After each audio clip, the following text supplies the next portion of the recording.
자, 안녕하세요 구독자 여러분. 자, 10월 15일 화요일입니다. 네, 오늘도 기사 보도록 하겠습니다. 오늘은 제가 어제도 말씀드린 것처럼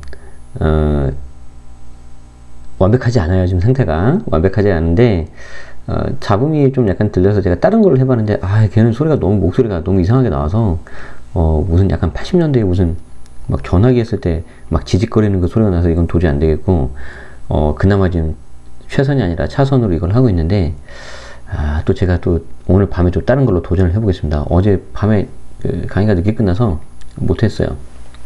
자, 한번 보도록 할게요. 오늘 그래서 짧고 임팩트 있게 한번 해보도록 하겠습니다. 자, 서울서 자취 감춘 3억 이하 전세, 서민들 한숨. 그러니까 어제 제가 이제 대출 규제가 특히 9억이 이제 어떤 새로운 진입 장벽이 돼서 우리 실수요자들 입장에서 좀 안타깝다고 말씀드렸는데, 여기서 이제 무주택자로 유지를 하면서 청약에 도전을 하시는 분들이 많이 계시는데, 이제 이것까지 좀 슬슬 막히는 거죠. 무슨 말이냐면, 내가 이제 청약에 도전하려면은 전세로 있어야 돼, 주택이 있으면 안 되잖아요. 주택이 있으면 안 되는데 대부분은 전세로 있고 싶어 한단 말이죠. 그 전세로 있고 싶어 하는데 그게 이제 좀 우리가 있기가 좀 전세가 계속 올라버리면 힘드니까 그래서 지금 이런 상태가 지금 더 도래하지 않겠냐라고 계속해서 말씀드렸는데, 이제 이런 기사들이 나오고 있다는 거는 실제 현실에서도 이렇게 된다는 거예요. 자, 박홍근 의원 실거래 분석, 이분이 좀 이쪽에 많이 하시네. 과태료도 올리시면 그분이죠. 자, 실거래 분석 전용 면적 60에서 85, 여기를 제일 많이 써요 사람들이. 전용 60이면 한 20평, 85면 30평 정도 되는 거죠. 자, 이 아파트 중 작년 3억 이하 전세가 8,243가구 있었는데 5년 전에는 29,600이었다는 거죠. 그러니까 보세요, 전세 3억 이하 원래 이제 29,600건에서 8,243건으로 급감을 했다는 거죠.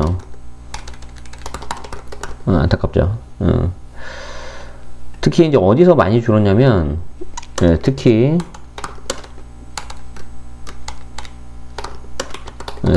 강서, 노원, 강동서 많이 줄었다는 거죠.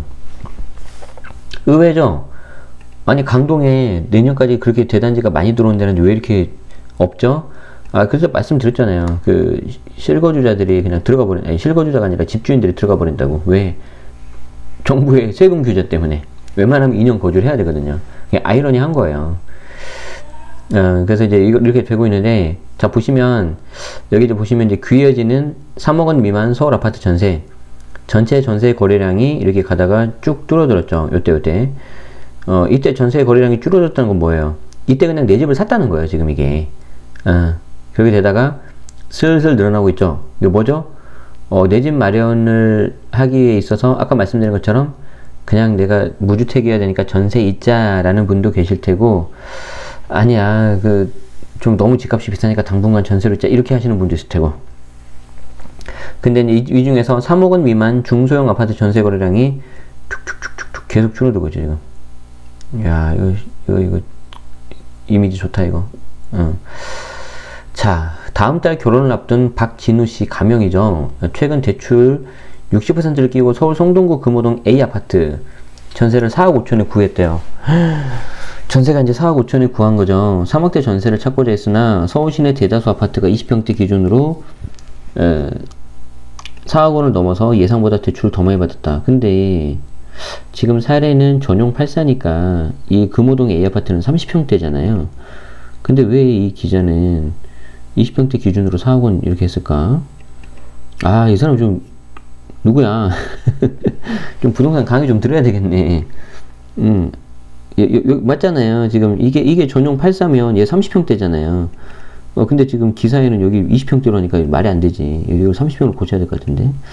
왜 저는 이런 것만 보일까요? 그죠?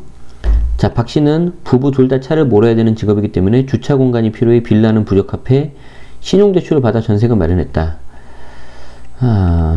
그쵸. 뭐 상황 따라 하는 거죠. 저는 처음에 빌라 전세에서 시작을 했어요. 자, 정부가 안심전환 대출을 통해서 집주인에겐 저리 혜택을 주면서 우리 같은 무주택자는 안 챙기는 거 아니냐라고 이제 비판을 한 거죠.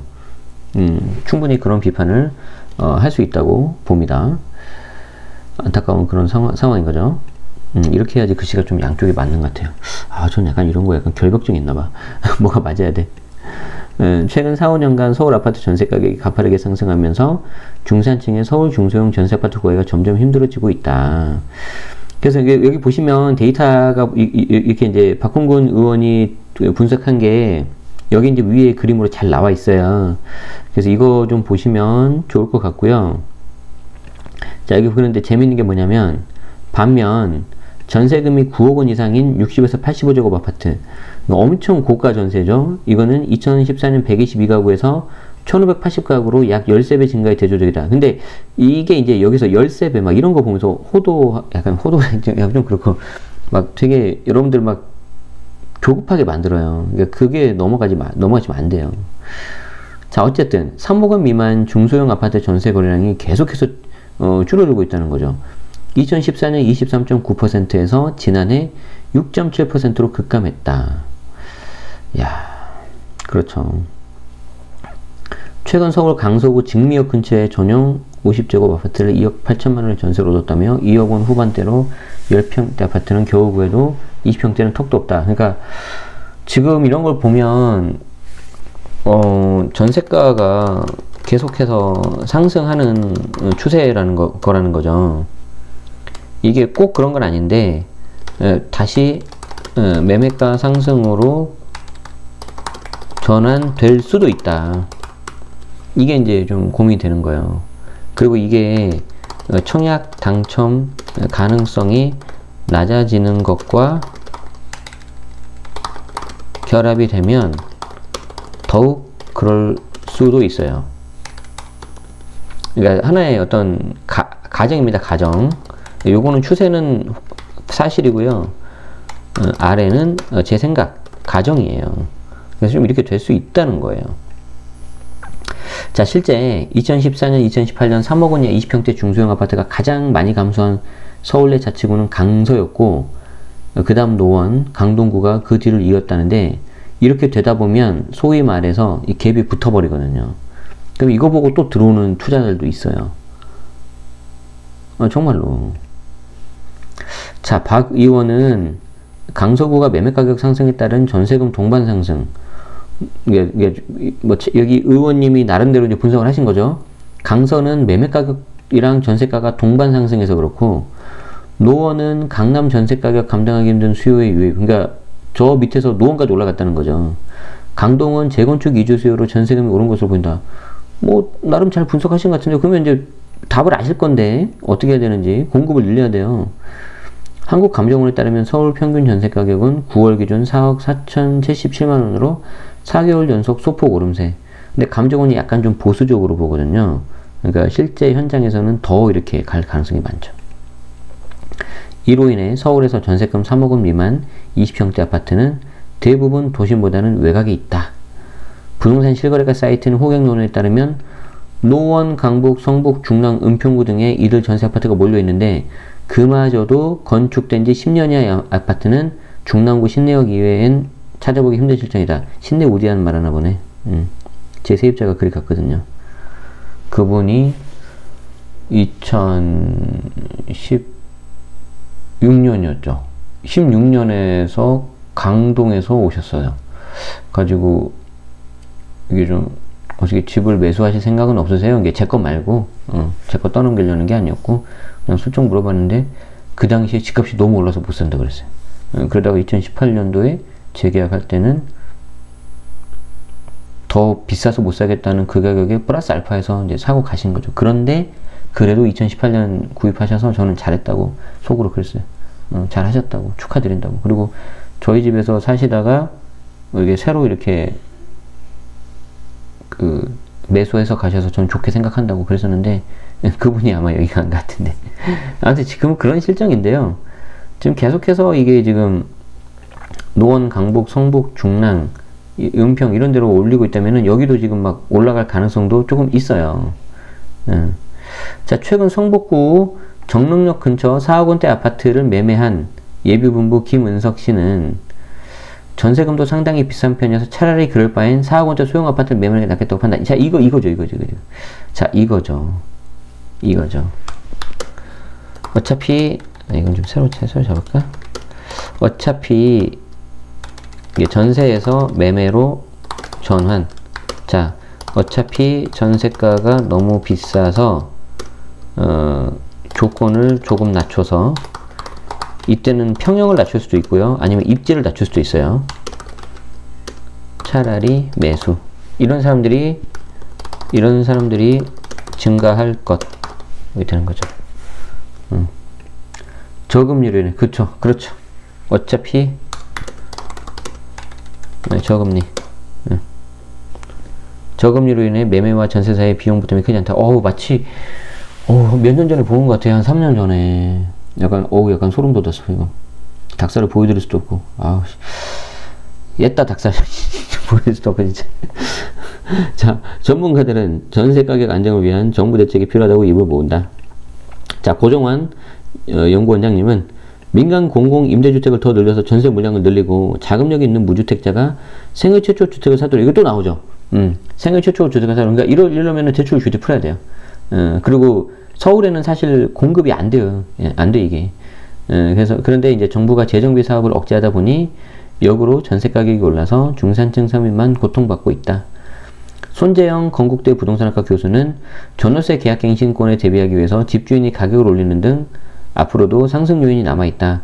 다만 아파트 전세금이 상승한다고 하더라도 다가구 주택, 다세대 주택, 도시형 생활주택, 오피스텔 등 다른 대안이 있다고 하는데 이거는 반반입니다. 양념 반 후라이드 반이 아니고 반반이. 아무튼 무슨 말이냐면 여기 보세요. 첫 번째 사례에서 나왔던 것 같은데 부부 둘 다 차를 몰아야 되는 직업이라서 주차 공간이 필요해 빌라는 부적합해서 신용주차를 받아 전세금 마련했다. 제가 빌라 전세에서 엄밀히 말해서 그때 전세 살다가 월세로 갔었는데 저도 생애 처음 차를 샀어요. 이제 우리 애기 때문에 차가 있어야 되잖아요. 병원도 가야 되고 마트도 가야 되고. 그런데 빌라였는데 이제 첫 차라서 이제 제가 장롱 면허니까 좋은 차는 못 사고 그냥 중고로 싼 거 하나 샀어요. 근데 되게 애지중지하게 모셔서 왔는데 그날 첫날 바로 주인 할아버지가 긁었다는 거 아닙니까?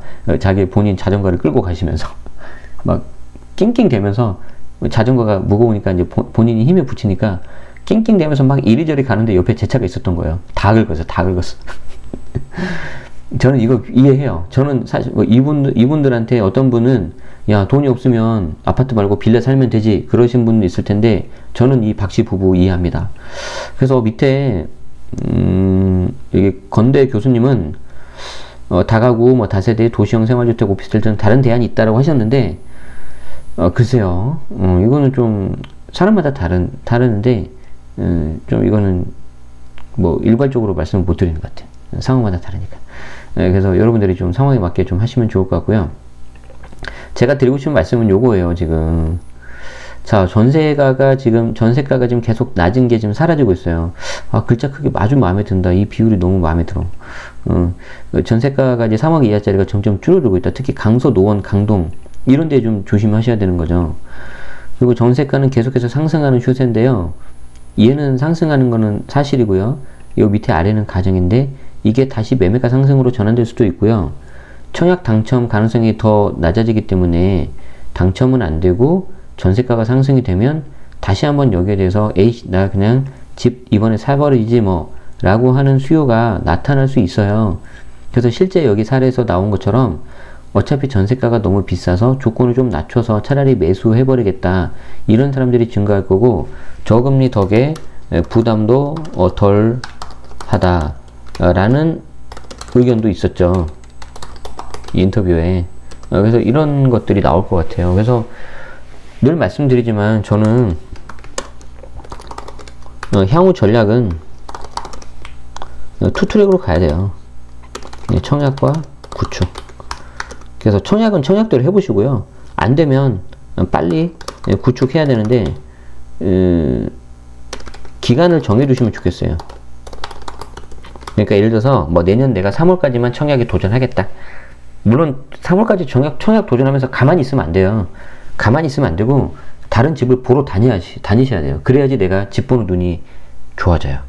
그리고 3월이 돼서 만약에 안 되면 그때는 미련 버리시고 갖지 마시고 빨리 이렇게 좀 자기 형편에 맞게끔 하셔야 되는 게 어떨까 싶어요. 제가 봤을 때. 그래야지 좀 우리 16, 17 그때 상승기 때 놓쳤던 그 허탈감이 다시 또 안 와요. 이게 원래는 그 허탈감은 한 번으로 끝나고 지금은 조정이 돼야 되는 시기인데 지금 조정이 정부가 그렇게 의도한 건 아니겠지만 결과적으로는 지금 그 조정을 좀 늦춰버린 꼴이 돼버렸어요. 그래서 좀 그래요. 자, 그래서 오늘 이렇게 좀 보도록 하겠습니다. 자, 그래서 제가 좀 드리고 싶은 메시지가 이렇게 있고요. 저희 특히 그 실거주 정교 과정 들으신 분들은 이거 제가 무슨 말 하는지 잘 알 거예요. 그래서 무슨 말인지 알죠? 단톡방에서 좀 이야기하도록 하고요. 드리고 싶은 말씀은 요거였고, 향후 전략 이거였고, 하나 또 말씀드리고 싶은 거는 제 채널이 어제부로 5,000명이 넘었더라고요. 그래서 굉장히 감사 말씀드리고요. 누군가한테는 그 5,000명이라는 숫자가 굉장히 작은 숫자일 수가 있지만 저한테는 그렇지 않아요. 되게 소중하고요. 저는 그냥 이렇게 제가 하고 싶은 거 하면서 좀 도움되는 사람들 계속해서 정보 드리면서 제가 하고 싶은 거 위주로 계속 할 거예요. 이렇게. 저는 이게 너무 좋아요. 재밌어요. 그래서 계속해서 꾸준하게 하겠습니다. 조금 소리가 좀 약간 안 좋고 뭐 잡음이 들려도 좀 양해 말씀드리고요. 걱정하지 마세요. 언젠간 해결할 거예요. 이왕이면 빨리 하면 좋겠죠. 그래서 나 좀 맥에 대해서 좀 잘 안다 그러신 분은 저한테 좀 댓글 하나 남겨주세요. 제가 뭐 하나 좀 궁금한 거 물어보고 싶어요. 해결 잘 해주시면 제가 원하시는 거 뭐 하나 사례 하나 해드릴게요. 뭐 맛있는 식사 대접도 좋고. 그래요. 자, 아무튼 그렇게 서로 돕고 살면 좋겠고요. 늘 말씀드리지만 여러분들 다 자기 소중한 사람들이니까 요즘 날씨가 너무 좋죠. 그래서 와이프가 저도 그러는데 와이프랑 저랑 제대로 된 단풍놀이도 한번 못 가봤어요. 그래서 10월 중 아니면 11월 초에는 꼭 가려고 해요. 거의 끝물일 것 같은데 시간이 안 나더라고요. 그래서 그때 가서 또 좋은 시간도 보내도록 하겠습니다. 여러분들도 계획 세우시고 좋은 시간 보내고 어제보다 오늘이 더 행복하면 좋겠습니다. 내일은 더 행복하시고요. 아셨죠? 자, 그럼 오늘 방송 여기서 마치겠습니다. 시청해주셔서 감사합니다. 내일 또 뵐게요. 고맙습니다.